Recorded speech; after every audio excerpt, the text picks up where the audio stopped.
Good afternoon, everybody. My name is Bes A, and today I would like to discuss the bulk electric system and the industries, how it's moving to make it more green. So the bulk electric system is the electric grid, which consists of three parts.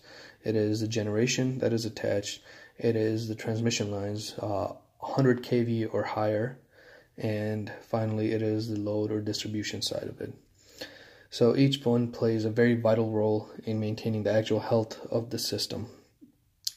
Now the industry standard for the last couple of years is to push for greener energy, which means solar, wind, hydroelectric, and get rid of the bigger units such as coal, natural gas. And basically what they want to do with the green energy units is to put them more centrally to the actual load to help with the stress and strain that they will put on the transmission lines.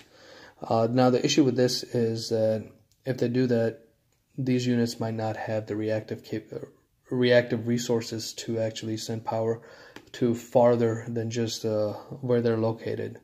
Since this is the electric grid and it is connected all throughout the US, you might need to be able to send power from, say, Michigan to Kansas, and with these you might not be able to do that. So what I propose is instead of decommissioning, getting rid of the bigger units, we leave the units there, we modify them, attach them to the electric grid, and based on that, they can give us all the reactive resources that we need to help boost the power and get it to Kansas if we need it. The other portion that is being pushed for is on the load side. It is more how do we control the load, and how do we determine when we want to have more load and versus less load. So Tesla with University of Virginia had a conference this year actually, where they talked about packetized energy management.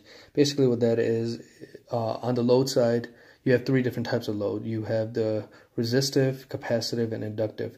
So the packetized energy management is more for the inductive loads, which are things such as your refrigeration cycle, your ACs, your heating, and basically all these units have a deadband. So it tells there's a time where it kicks on and there's a time where it kicks off. And basically with the packetized energy management, it's a component that you attach to these inductive units, and it communicates with the electric grid.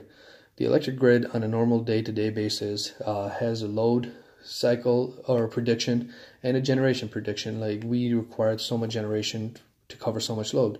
So what this packetized energy management does is it looks at that, it looks at when the load is lowest or low, and it requests to turn on and turn off, turn on at those low points and request to turn off on those high points.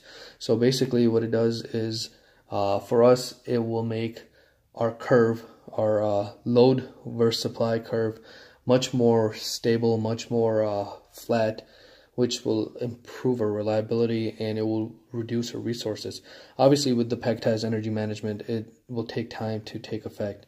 But if we look at these two, the green energy with using the old units as reactive resources and packetized energy management, I believe that these two combined will improve the reliability, the health, and the stability of the electric grid.